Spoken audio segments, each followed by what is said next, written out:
نبی کریم علیہ الصلوۃ والسلام کی صفائی کا، نفاست کا، حضور کے حسن کا، ظاہری حسن کا جو اللہ نے دیا تھا، اس کا حال یہ ہے کہ رب فرماتا ہے وَالضُّحَىٰ وَاللَّيْلِ إِذَا سَجَىٰ، محبوب تیرے چمکتے ہوئے چہرے کی بھی قسم ہو، اور جب اس کے گرد زلفیں چھا جاتی ہیں مجھے اس کی بھی قسم ہو۔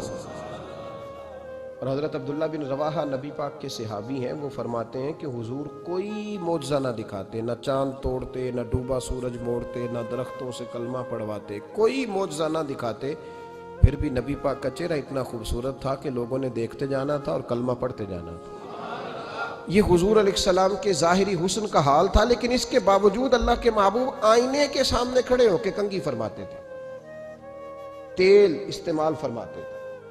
اللہ کے محبوب علیہ السلام اپنے بالوں کے درمیان سے مانگ نکالتے تھے، آدھے بال ایک طرف ہوتے تھے، آدھے ایک طرف ہوتے تھے، اور صحابہ فرماتے ہیں کئی دفعہ حضور امامہ اتارتے تو ان بالوں کے بیچ جو خوشبو لگی ہوتی اس کا رنگ بھی ہم دیکھا کرتے۔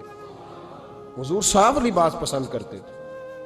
ایک شخص کو حضور نے دیکھا، اس نے میلے کچیلے کپڑے پہنے، تو حضور نے ٹھنڈی آہ بھری، فرمایا کاش یہ دھو کے کپڑے پہنتا۔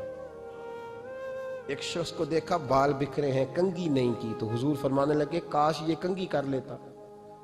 نفاست پسند آدمی پہ نا بوجھ بنتا ہے۔ جو آدمی، آپ کو پتہ ہے کہ امام شافعی تو فرماتے ہیں جمعے والے دن غسل کرنا واجب ہے، ماتے غسل نہ کرے تو جمعہ ہی نہیں ہوگا۔ اگرچہ ہمارے امام صاحب کے نزدیک سنت ہے۔ یہ سنت کب بنا؟ ایک دن نہ بہت سارے لوگ اپنے اپنے کام سے اٹھے مسجد میں آ گئے، مسجد نبوی میں۔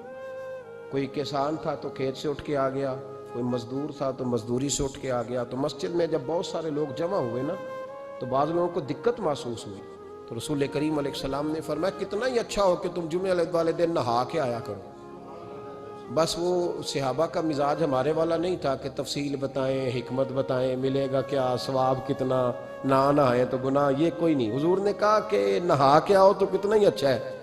پھر کسی صحابی نے کبھی بھی بغیر غسل کیے جمعہ ادا ہی نہیں کیا۔ کسی نے بغیر غسل کے کبھی جمعہ ادا ہی نہیں کیا نا۔ اسلام بڑا خوبصورت دین ہے۔ حضور نے فرمایا جو کچا پیاز کھائے وہ مسجد نہ آئے، پہلے مسواک کرے، دانت صاف کرے، پھر آئے۔ نبی پاک صلی اللہ علیہ وسلم نے فرمایا جو کچی مولی کھائے مسجد نہ آئے۔ مولی کھانا جائز ہے، پیاز کھانا جائز ہے، لیکن منہ سے بدبو آتی ہے۔ نبی پاک علیہ السلام کا ظاہری حسن کیا بات ہے۔ میلاد مبارکہ میں نبی پاک علیہ السلام کی جو چیز بڑی کھل کے واضح ہوتی ہے وہ رسول اللہ کا حسن و جمال ہے۔ آپ کی والدہ سیدہ طیبہ طاہرہ حضرت سیدہ آمنہ رضی اللہ تعالیٰ، اماں جی کہتی ہیں کہ میرے محبوب جب میرے بطن اقدس میں آئے تو جو تکالیف عورتوں کو ہوتی ہے مجھے ان میں سے کوئی تکلیف بھی نہیں ہوئی، اور اماں جی کہتی ہیں مجھے کبھی کوئی ثقل، کوئی بوجھ محسوس نہیں ہوا، اور فرماتی ہیں کہ جو ولادت کے وقت لوگوں کو، عورتوں کو تکلیف ہوتی ہے مجھے وہ بھی نہیں ہوئی، اور فرماتی ہیں کہ نبی کریم علیہ السلام پیدا ہوئے تو ہمیں حضور علیہ السلام کی ناف کو کاٹنا نہیں پڑا، ناف بریدہ پیدا ہوئے، ختنہ شدہ پیدا ہوئے۔ آپ کو پتہ ہے عورتیں غسل دیتی ہیں بچے کو پیدا ہونے کے بعد، لیکن میرے محبوب نے سجدہ ہی کر لیا پیدا ہوتے ہی، امتی امتی کہتے ہوئے پیدا ہوئے۔ حق نے فرمایا کہ بخشا الصلاۃ والسلام، اور پہلے سجدے پر روز ازل سے درود۔ میرے امام فاضل بریلوی کا جو انداز تکلم ہے نا، اس کی بھی حد ہی کوئی نہیں، کوئی حد ہی نہیں، کہاں تک ان کی محبت جاتی۔ کہنے لگے پہلے سجدے پہ روز ازل سے درود، یادگاری یہ امت پہ لاکھوں سلام، یادگاری یہ امت پہ لاکھوں سلام۔ بتائیے بغیر وضو کے، بغیر غسل کے سجدہ ہو جاتا ہے؟ تو حضور نے سجدہ کر کے بتایا کہ اللہ نے مجھے پاک صاف پیدا کیا ہے۔ نبی پاک صلی اللہ علیہ وسلم کی والدہ نے جب یہ باتیں ارشاد فرمائیں تو لوگوں نے پوچھا ان سے کہ اماں جی پھر آپ ایک جملے میں بتائیں کہ ماجرا سارا کیا تھا، آخر ایک ولادت تو ہوئی نا، آپ کے وجود اطہر سے ایک بچہ تو نکلا، تو یہ کیا تھا؟ تو سیدہ آمنہ فرمانے لگی خارج منی نور، بس میرے وجود سے ایک نور نکلا، بس میرے وجود سے ایک، اور روشنی آتی جاتی ہے تو کسی کو تکلیف نہیں دیتی، ایک نور نکلا۔ میرے رسول کریم علیہ السلام کو ظاہری حسن بھی کمال دیا، اور پھر حضور کی نفاست پسندی، صفائی پسندی۔ نبی پاک جب بات کرتے تھے نا تو حضور کے دانتوں سے نور نکلتا، اس کے باوجود حضور ہر وضو کے لیے مسواک کرتے، میں نے ہر نماز کے لیے نہیں کہا، میں اپنے لفظوں کا ذمہ دار ہوں۔ کس کے لیے بولے آپ حضرات؟ ہر وضو کے لیے، یعنی اگر نبی پاک نے وضو نماز کے لیے کیا تب بھی مسواک کی، اور اگر قرآن شریف کی تلاوت کے لیے کیا تو پھر بھی مسواک کی، کسی اور موقع کے لیے وضو فرمایا تو پھر بھی مسواک کی۔ اور سیدہ عائشہ فرماتی ہے جب بھی حضور گھر سے نکلنے لگتے پہلے مسواک فرماتے۔ حالانکہ رسول پاک کے دندان اقدس تو نور والے تھے، ضرورت ہی نہیں تھی، ہماری تعلیم کے لیے نفاست پسندی۔ ایک بات میں نے شروع کرنی ہے پر آپ نے ناراض نہیں ہونا، پہلے وعدہ کر لیں، جڑے نہیں بولے انہوں نے نکیر آتا ہے، ہو جانا ہے، چلو ہو جائے، کوئی گل نہیں، خیر ہے، ہو جائیں آپ ناراض۔ نبی پاک نے بڑی مونچھیں نہیں پسند کی، حضور کو اچھی نہیں لگتی تھی۔ ایک بات پوچھتا ہوں آپ سے، یہ درد دل ہے میرا اور صرف سمجھانے کے لیے عرض کر رہا ہوں، کوئی تنقید نہیں، اللہ تعالیٰ مجھے نیت کا وضو عطا کرے۔ ایک بات بتانا، اگر بہو کھانا پکا کے لائے اور سالن سے بال نکل آئے تو پھر اس کا کیا حال ہوتا ہے؟ کئی تو بوڑھے پلیٹ اٹھا کے دیوار میں مارتے ہیں، ایسا ہی ہوتا ہے نا، یہ کیا ہے؟ اور اگر کبھی روٹی سے نکل آئے تو بیوی صاحبہ کا کیا حال ہوتا ہے؟ یہ کوئی طریقہ ہے کھانا پکانے کا؟ اور اللہ تعالیٰ معاف کرے، اگر کبھی ہوٹل میں چلے جائیں امیر لوگ 15,000 کا ڈنر کرنے، تو وہاں کسی سالن کی پلیٹ سے بال نکل آئے تو پھر تو پیسے کیا دینے ہیں، پھر تو ان کو اور جرمانہ ہو جاتا ہے۔ یہ تو سارے بال نکل آئے تو مشکل، اور ویسے بھی جو نفاست ہے نا طبیعت کی، اس پر بوجھ بنتا ہے، بال کھانے میں ہو آٹے میں ہو تو بوجھ بنتا ہے۔ تو بڑی مونچھوں والا دوست بھائی بزرگ جب پانی پیے گا تو بال پانی میں جائیں گے کہ نہیں جائیں گے؟ حکیم اور ڈاکٹر کہتے ہیں کہ کینسر کے مرض کا خطرہ ہے۔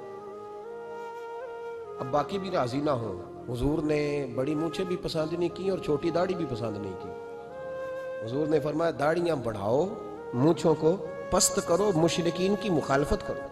اور ایک مقام پہ رسول پاک علیہ السلام نے یہاں تک فرمایا کہ جو مونچھیں پست نہیں کرتا وہ ہم میں سے ہے ہی نہیں۔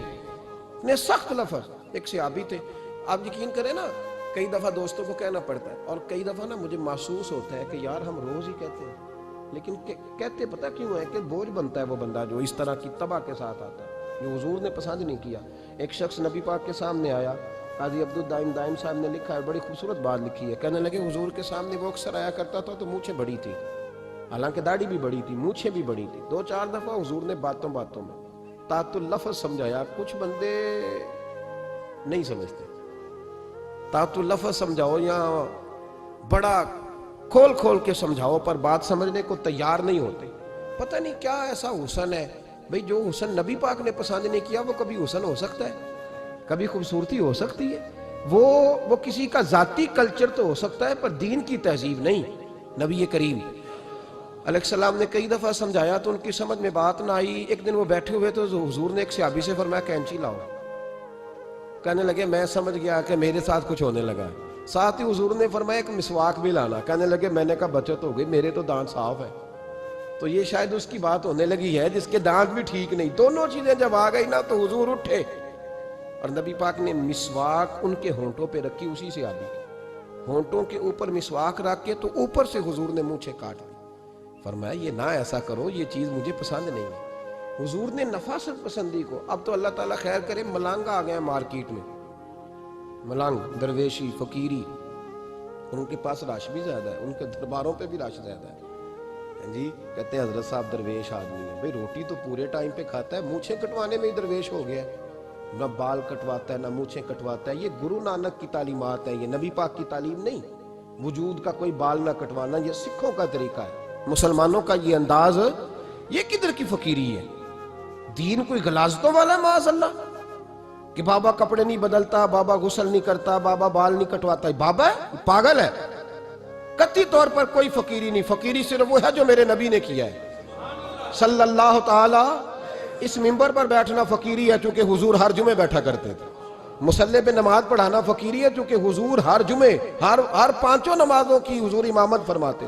دین کی تبلیغ کرنا فقیری ہے جو میرے نبی پاک کیا کرتے، خلاف پیغمبر کسے راہ گزیر۔ وہ فقیری نہیں، وہ تماش بھی نہیں ہے، لوٹنے کا طریقہ ہے، اس کے علاوہ کوئی سٹائل نہیں۔